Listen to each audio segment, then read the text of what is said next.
I worked as a night shift nurse in an old urban hospital. I thought I was helping people, but those night shifts were tougher than I imagined. The place was eerie. Flickering lights and quiet hallways seemed to watch me as I walked. I was 32 and already tired of the darkness. On my second night, I entered room 312 to check on a patient who had just been admitted. The bed was perfectly made. I felt a chill run through me when I heard soft murmurs coming from the bathroom. I thought someone might be in there, but the door was locked. I knocked lightly. "Hello?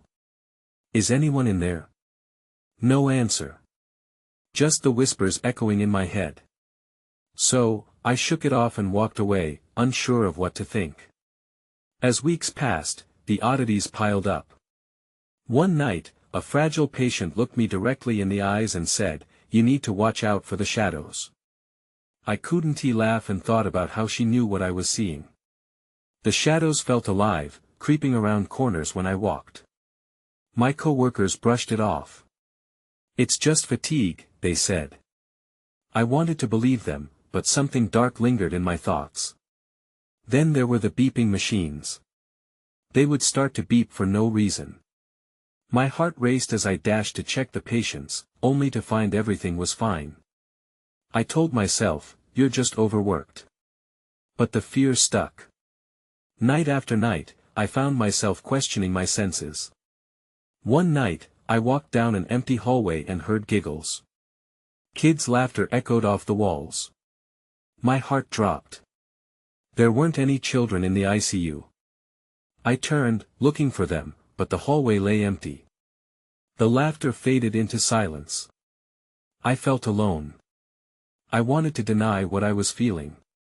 I thought I was just tired. I needed to get more sleep. But I started to sense something deeper in the hospital. Something following me, just out of reach. I felt like I had to know what was happening around me. Then came that night. I walked into a room for my usual check. A blurry figure sat at the foot of a patient's bed. My heart sank. I stumbled back, breathless and terrified. I blinked, and it vanished. I rushed out, shakily trying to convince myself it was a trick of the light. Was it just my imagination? I couldn't shake the fear, though. I stepped back toward the room. I wanted to find out what I had seen. I took a breath and pushed the door open slowly. What was waiting for me? I was scared, but I needed to know. The shadows felt heavier now, closing in on me.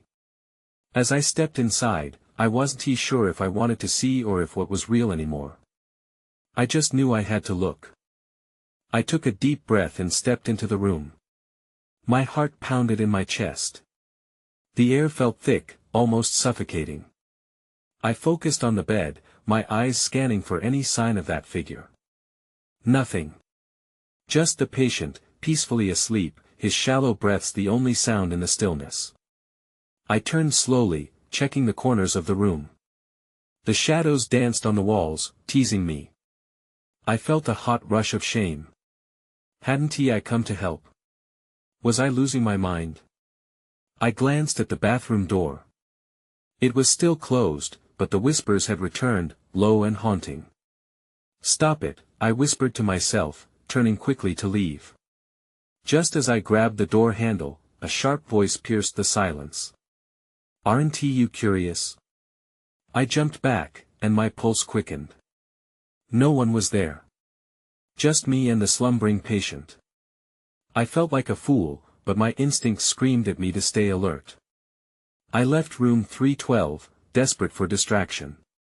I headed towards the nurse's station for some coffee. Maybe caffeine would help me shake off this fog.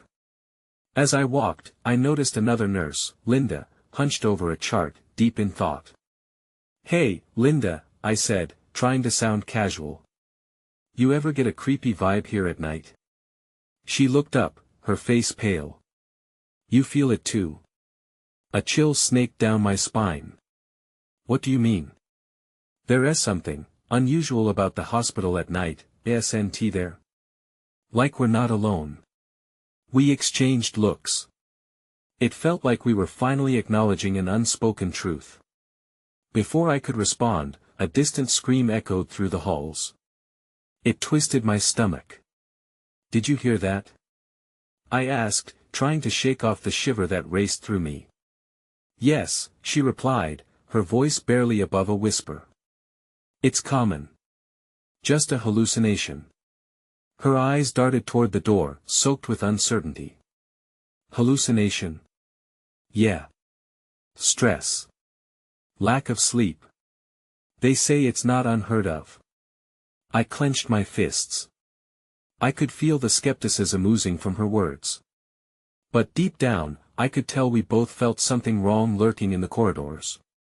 Suddenly, the lights flickered, plunging us into darkness for a heartbeat. Just as quickly, they returned, glaring and bright.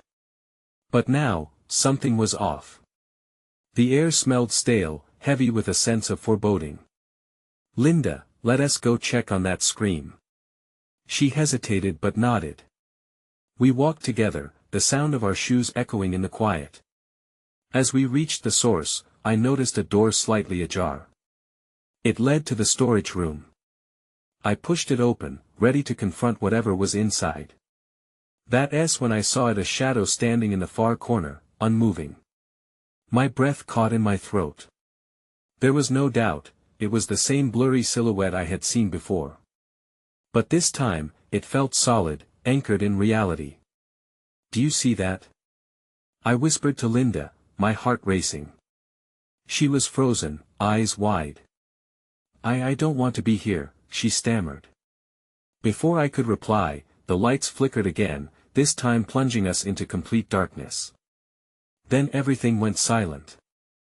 I stood in the dark, the absence of light almost like a weight pressing down on my chest.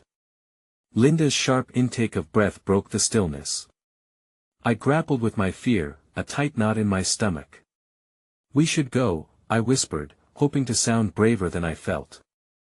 Before I could back away, the lights flickered back on.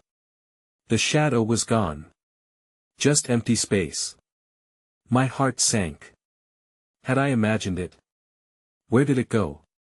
Linda asked, her voice trembling. I scanned the room, half expecting it to jump out at us from some hidden corner. But nothing stirred. Just shelves stacked with old supplies and boxes waiting to be sorted. "Maybe it was just a trick of the light," I suggested, trying to convince both of us. I stepped inside, looking more closely. I felt foolish but couldn't shake the nagging thought that we weren't just imagining things. Suddenly, a loud crash echoed from somewhere down the hall, jolting us both. I turned to Linda, panic in her eyes mirroring my own. "That didn't sound like a hallucination," I said, my voice trembling. Without waiting for a response, I moved towards the door. "Come on. We need to see what that was." I stepped into the hallway, Linda trailing behind.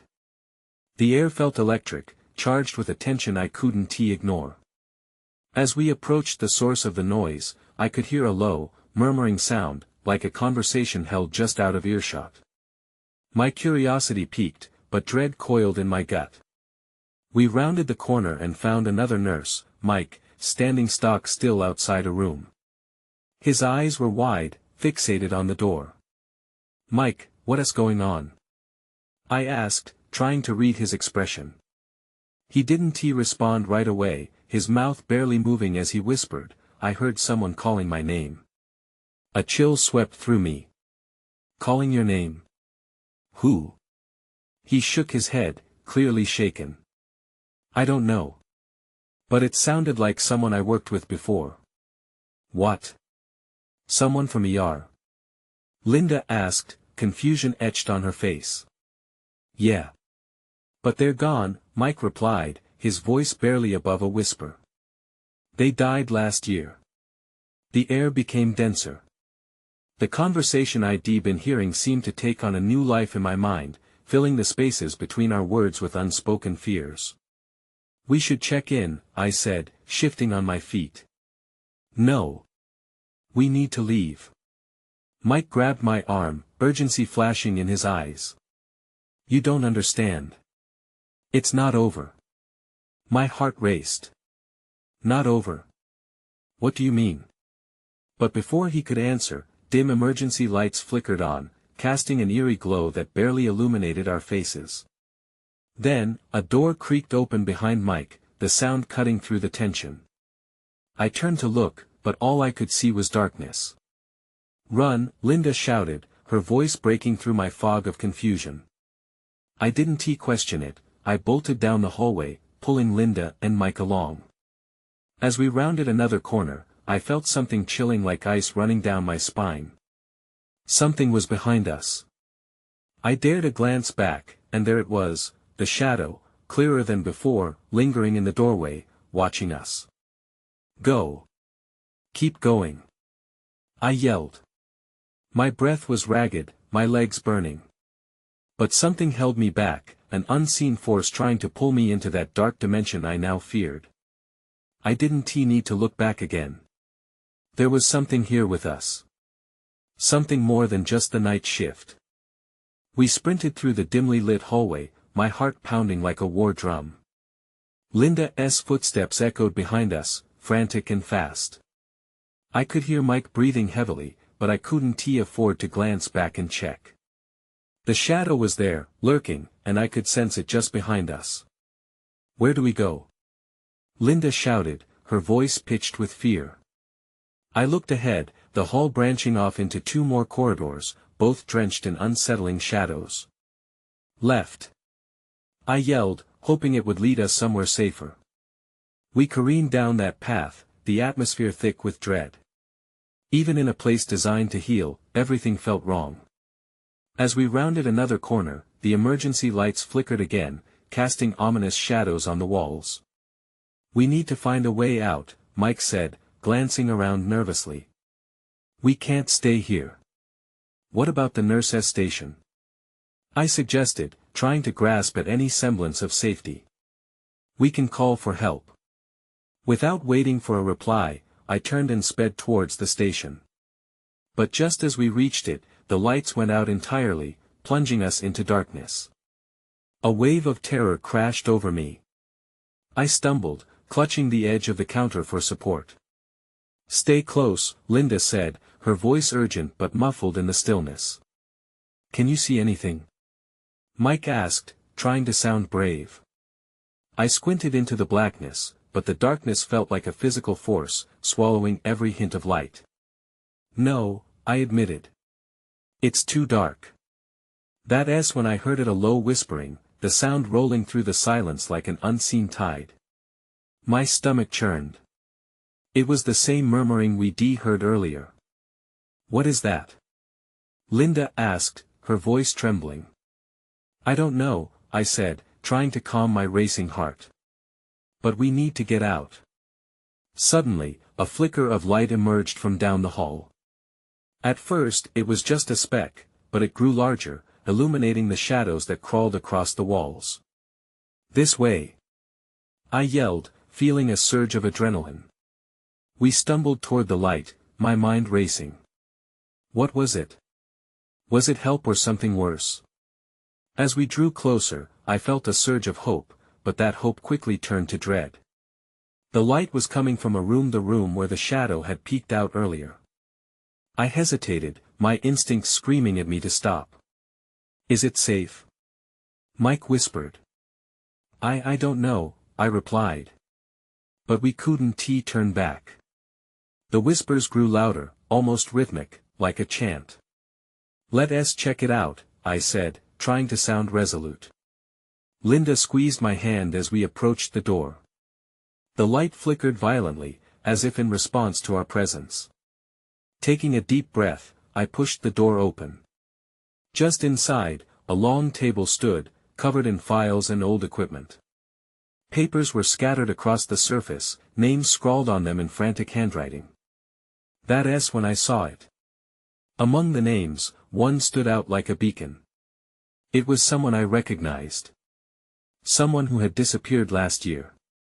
I felt my breath catch in my throat. "Who is it?" Linda asked, looking over my shoulder. I couldn't bring myself to speak. The shadow was real, and somehow connected to these people. To us. Then, a cold wind swept through the room, carrying the whispers with it. I turned around, but there was nothing there except a growing sense of despair. "We need to leave now," I shouted. Just then, the door slammed shut behind us. Panic set in as we realized we were trapped in that room, just as something dark began to seep through the edges of the door. "Something's coming," I gasped, and I knew then it wasn't just a feeling, it was the beginning of something far worse. The darkness wrapped around us like a thick blanket, the air turning frigid. I could hear the whispers again, louder and more urgent. They were no longer just sounds, they felt like fingers tugging at my mind, urging me to listen. "Do you hear that?" Mike asked, his voice barely more than a whisper. I nodded, too afraid to speak. The shadows near the door seemed to writhe, as if alive, inching closer with every passing second. "Try the door," Linda shouted, pushing against it with both hands. I joined her, slamming my shoulder against the hard surface, but it wouldn't budge. It felt like it was sealed shut by something more powerful than just a lock. "Stop!" I yelled. "We can't waste time. We need to find another way." Panic was tightening around my chest. I dashed to the far side of the room, scanning for windows or other exits. The flickering light illuminated the chaotic mess on the table, each paper whispering secrets I wasn't ready to uncover. I grabbed a nearby file, skimming through the names. My eyes widened as I recognized more familiar faces, people I had seen in the hospital not long ago. Their statuses were crossed out, with grim notes scribbled alongside. "Discharged against medical advice," one read. Another had a single word, "missing." My stomach churned. "Look at this." I called out to Linda and Mike. I showed them the papers, desperate for their reassurance. "Why are their names here?" Linda's voice cracked, her fear palpable. "What happened to them?" "I don't know," I said, almost pleadingly. "But I think they got trapped like us." The realization hung heavy in the air. Each name was a life intertwined with the unknown, an echo of despair that seemed to throb in time with the whispers. Suddenly, the door rattled violently, and the whispers escalated into frantic mutterings that filled the room. "Open the door. You must let us in." A chorus of voices cried out. "What does that mean?" Mike shouted, backing away from the door. "Maybe we have to listen to them," I suggested, trying to think clearly through the chaos. "Maybe they want to tell us how to escape." "No way," Mike protested. "What if it's a trap?" Before I could respond, the lights flickered one last time and then went completely dark again. I took a deep breath, forcing myself to stay calm. "Let us try to focus. We shouldn't panic. We'll find another way out." We huddled together, guided only by the echoing whispers that now seemed to swirl around us. I began to feel something cold brush against my arm. "What was that?" I gasped, jerking back. "Something is in here with us," Linda said, her voice a quiver. Then, right in front of us, a shape began to coalesce in the darkness. A figure emerged from the shadows, its form blurry but undoubtedly human. It turned to face us, and I froze, my breath hitching in my throat. "Help us," it pleaded, the voice barely recognizable amid the chaos. Before I could process it, the lights flickered back on, but this time, the figure remained. "Who are you?" I whispered, fear spiking through my veins. But there was no answer. Only an icy breeze that swept through the room, chilling my very bones as the figure slowly faded, leaving behind an unmistakable sense of impending doom. "We need to get out, like, right now," Mike urged, his eyes wide with terror. But as we scrambled toward the door, we heard the whispers again, a commotion rising in insistence. "Join us," they repeated, the sound cutting through the air. And that was when I realized the room was no longer just a room, it was a threshold, and something sinister was waiting for us to cross it. I pushed against the door again, hoping for a miracle, but it stayed stubbornly sealed. The whispers were growing louder, a tangled web of voices overlapping like a frantic symphony. "Join us," they begged again. It felt like they didn't just want to speak, they wanted to pull us into their world. "Listen, we have to stay focused," I yelled over the clamor. "We can't give in to panic." "What do we do?" Linda asked, her wide eyes darting around the room as if the walls could hold answers.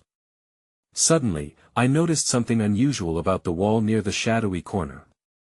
There was a faint glow pulsating, the source hidden just out of reach. A flicker of hope sparked inside me. "Wait." I pointed. "What is that?" Mike squinted through the darkness. "I don't know. Let us check it out."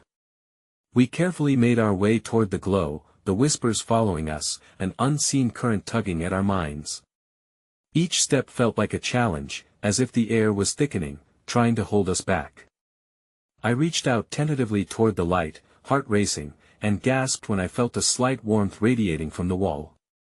As I ran my fingers along the surface, the whispers seemed to hush, narrowing into a singular voice. "Help us," it echoed, clearer now, somehow more human. That is when I noticed a faint outline of a door, one that blended seamlessly into the wall, a hidden passage. My breath hitched. This could be it. Maybe this leads us out of here. "Are you sure that's a good idea?" Mike's voice trembled, but I was already working on the latch, feeling the cool metal against my palm. It was rusted but surprisingly intact. "Help me out," I urged, and with Mike's added strength, the door creaked open slowly, revealing a dimly lit hallway beyond. The glow was coming from deeper within, beckoning us to step inside. "Do we really want to go in there?" Linda whispered, her eyes darting back toward the shadows. I could see she was battling between fear and curiosity. "We don't have a choice," I replied. "Staying here isn't safe." As we hesitated at the threshold, I glanced back at the room we had just escaped. The whispers started again, rising to a crescendo, echoing in a desperate plea. "Join us. You belong with us." "No." I shouted, shaking my head, trying to drown out the sound. "We're not joining anything." I stepped forward into the hallway, the others following hesitantly. The air felt different here, cooler, but there was a strange energy thrumming like electricity. I could feel the outlines of memories brushing against me, fragments of laughter, tears, desperation. We were not the first to walk this path. I moved ahead cautiously, each step illuminated by the soft glow, until it led us to a small cluster of papers scattered on the ground. My heart sank as I recognized the familiar list of names. More than just names, these were people I had seen, some just days ago. Before I could delve deeper, the lights flickered once more, and darkness crept back in. My breath quickened. What is happening? Then, an urgent voice pierced the gloom. "Leave now." I spun around, but the air felt heavier. Before I could speak, the floor beneath us trembled slightly, knocking us off balance. My eyes widened, terror gripping my insides as the whispers returned, now mixed with a low growl that reverberated through the hallway. "Run." I didn't have to be told twice. We bolted forward, hearts pounding in sync with the haunting echoes behind us, desperate to escape whatever nightmare was chasing us down that darkened passage. We sprinted down the hallway, the flickering glow fading behind us as we plunged deeper into the darkness. The walls felt like they were closing in, whispering more urgently now, each breath tasting heavy with fear. My mind raced what was chasing us. The fear of the unknown almost paralyzed me, but I pushed it back. "Do you think it's still following us?" Mike gasped, glancing nervously over his shoulder. "I don't know. Just keep moving." I shouted, trying to sound braver than I felt. Just then, we reached a junction. The hallway split into two paths, each shrouded in shadows. I came to an abrupt stop, hardly able to catch my breath. "Which way?" I asked, my voice tight. "Left. We've got to take the left," Linda urged, her face pale but determined. It wasn't easy to make a decision under pressure like this, but instinct told me she was right. We took the left passage and ran, adrenaline coursing through our veins. The air felt electric, charged with something sinister. The whispers morphed into frantic shouts, voices pleading for release. "Join us. We are one. Shut up." I screamed back, the sound echoing in the narrow corridor. It felt like the walls themselves were alive, their whispers growing more frantic, as if they fed off our fear. Then everything changed. Suddenly, the glow returned, brighter this time, illuminating what lay ahead. A large circular room opened up in front of us, with a ceiling so high it seemed to vanish into darkness. At the center stood an altar, uneven and cracked. Black candles flickered with a life of their own, the flames casting strange shadows that danced across the stone walls. Is this real?" Mike stammered, gazing around in disbelief. "We can't stop now," I said, moving toward the altar. My gut twisted with unease, but something compelled me forward. On the altar, I noticed something glinting, a small, ornate box, nestled among the wax and debris. My heart raced anew, I felt drawn to it. With trembling hands, I reached out and opened the box. Inside lay a set of old photographs, their edges frayed, faces barely visible. I flipped through them, and my breath caught in my throat. One of the photos was unmistakably of my brother. He had gone missing years ago. That revelation hit me like a punch. "This can't be real," I whispered, but the familiarity in the photo was undeniable. A loud crash echoed through the room, snapping me back to reality. "We need to go now," Linda screamed, tugging at my arm. I quickly shoved the photos back into the box, my mind racing. "Did you see that?" Mike shouted, pointing toward the shadows that seemed to pulse with life, moving closer to us. "Yes. We're not alone," I shouted back, fear clawing at my throat. I could sense the urgency of our situation. As the shadows converged, the energy shifted, I knew we had to leave. "This way!" I shouted, darting back into the hallway, the others right behind me. But as we ran, I could feel the weight of the box in my pocket. What had I just uncovered? Then everything went dark. The floor dropped beneath us, and I fell, my scream swallowed by the sudden silence. I hit the ground hard, the air knocked from my lungs. Linda and Mike clattered down beside me, groans escaping their lips. It took a moment for me to catch my breath, but as I looked around, panic set in again. We had landed in a pitch-black chamber, the only sound our heavy breathing. I felt the box still tucked safely in my pocket, but it was clear we weren't done yet. "Now what?" I whispered, my heart racing, as we heard the whispers beginning again, circling us like vultures. "Let us get out of here," Mike said, scrambling to his feet. But deep down, I knew we were far from finished. The darkness cocooned us, an uncomfortable blanket suffocating every sound except for our panicked breaths. I couldn't shake the sensation that we were being watched, the whispers intensifying as if they were feeding off our fear. "What do we do now?" Linda whispered, her voice trembling. I glanced around, squinting into the blackness, searching for any sign of an exit. "We need to find a way out of here. There's got to be something," I said, my mind racing. I felt the box's edges dig into my thigh, a constant reminder of the strange photographs inside. They held answers, or at least the promise of them. I had to focus. "Let us try and find a wall or something," Mike said, pushing against the ground. "Maybe we can find a way to climb back up. Or get to the other side," I added, trying to keep the panic at bay. We inched forward, hand against the cold stone, each step taken cautiously. The air felt electric, thick with tension. Every time I turned around, I half expected to see a figure lurking in the shadows. The whispers circled us, tauntingly low, the voices almost chuckling with glee, as if they relished our predicament. Then, a sound soft at first, then louder. A rhythmic thud. My heart thumped in my chest. Did you hear that? Linda asked, her voice barely above a whisper. Yeah, I replied, anxiety coiling in my stomach. It's coming from over there.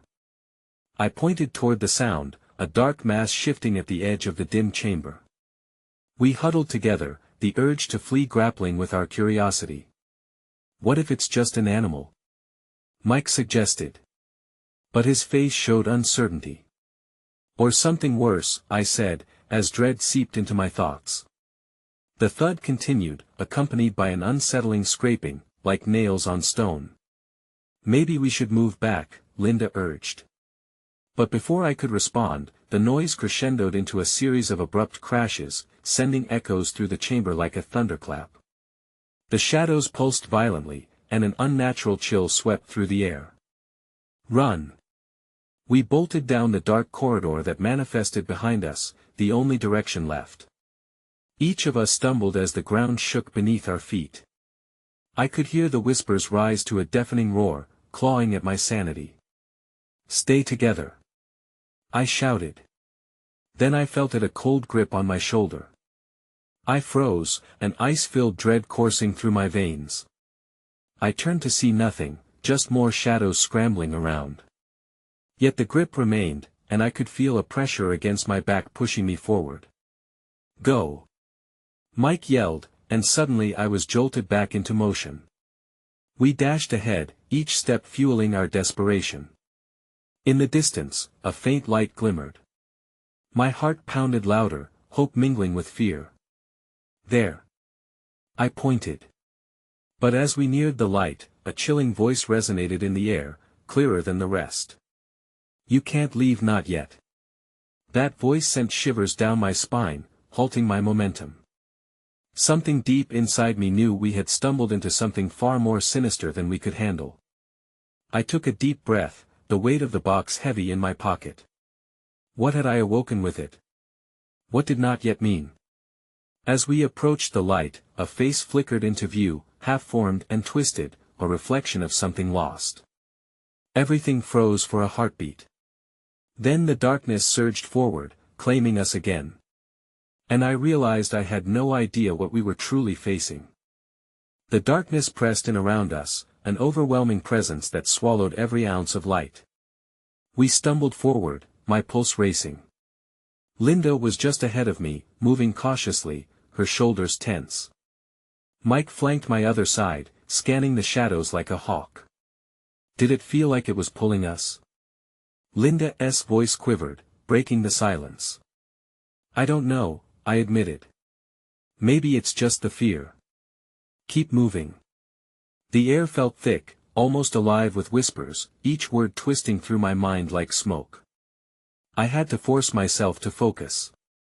The light ahead danced just beyond reach, teasing us with the promise of escape. Suddenly, I tripped over something hard. My hands shot out to steady myself as I fell to the ground. It was cold and rough, unlike the stone beneath my feet. Fear surged through me. I scrabbled back, choking on my breath. What happened? Mike asked, concern lining his voice. I found something, I said, blinking through the blackness. I reached forward, my fingers brushing against what felt like a box. It was small, wooden, and faintly marked with strange symbols. Heart racing, I gripped it tightly. What is it? Linda asked, her voice laced with anxiety. I don't know. But maybe it can help us. I replied, forcing the lid open. The eerie whispers grew louder as I revealed its contents. Inside were more photographs, faded and haunting images of faces I didn't recognize, but they felt familiar all the same. Those look like they've been taken here, Mike said, peering over my shoulder. Or somewhere worse, I whispered. The whispers turned into a shrill laugh that echoed in my ears, causing me to slam the box shut. Then I heard footsteps, slow and deliberate, echoing through the corridor. Panic surged once again, and I looked up wide-eyed. Someone's coming. Where do we go? Linda asked, backing away. Before I could answer, the flashlight beam flickered. A figure stepped into the light, shrouded in shadow. It was a woman, her features obscured. Her eyes glimmered with a haunting familiarity, as if she were part of the photographs. "Help me," she said, her voice soft yet commanding. "You have to listen to me." "Why should we trust you?" Mike retorted, shifting protectively in front of us. "Because you want to leave. And I know the way. But you must show me the box." My heart skipped a beat. I glanced at Linda and Mike, their expressions mirroring my uncertainty and fear. "I don't think we should," I began. But the woman stepped closer, a ghostly glint in her eye. "You've let it out. Now, it's seeking you." A chill shot through me at her words. "What do you mean?" "The darkness is hungry. You must understand what you've awakened," she warned. Before I could process her warning, the shadows behind her surged, a wave of darkness crawling up the walls. "Run!" I screamed, clutching the box tightly. We turned and fled, the sound of our footsteps drowned out by the sinister laughter that resonated from the shadows.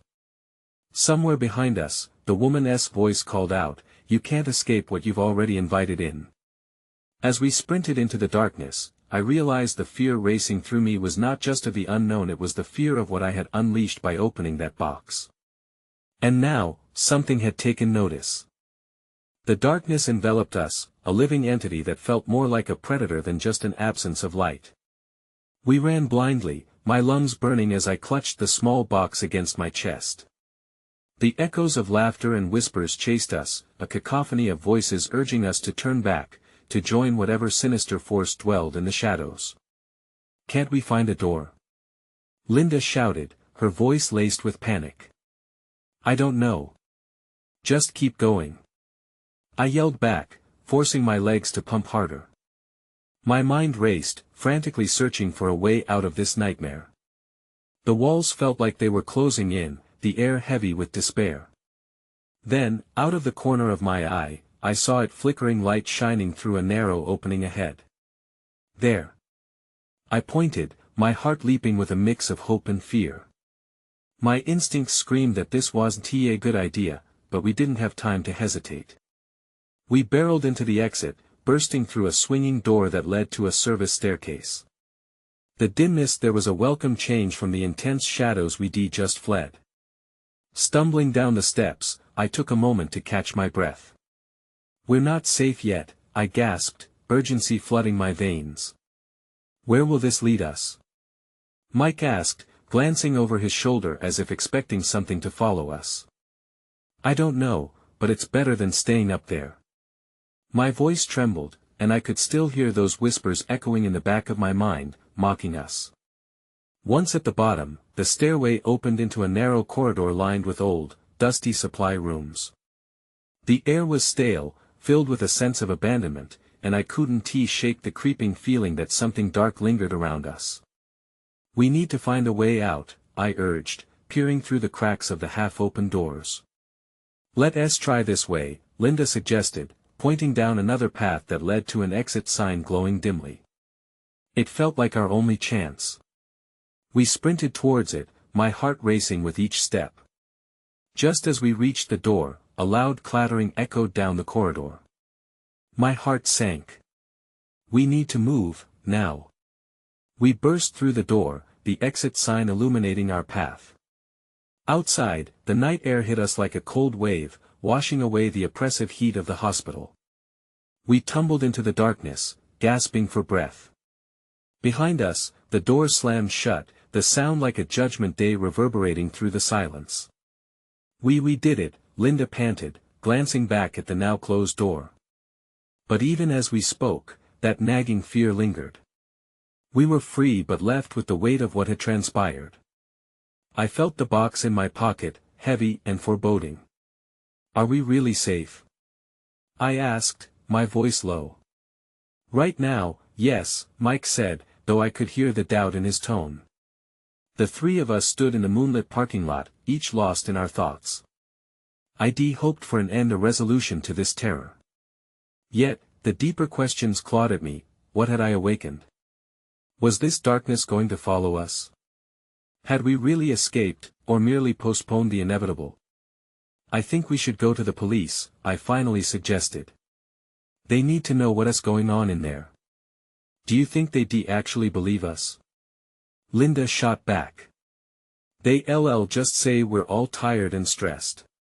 Her voice dipped into uncertainty, casting shadows on our fleeting relief. I felt a hollow ache, realizing that maybe she was right. There were things happening in that hospital beyond anyone's understanding, things I might never be able to explain. I glanced back at the hospital's silhouette under the moonlight. The whispers I had heard so often felt like they were echoing in my mind. Had we truly escaped? Or had we merely become part of something darker and more complex than I could grasp? As we walked towards my car, I couldn't shake the feeling that the door to that darkness had only been closed, and somehow, I kept a key in my pocket. No matter how far we traveled, I knew the memories of that night loomed over us, haunting and unresolved. It might never truly end.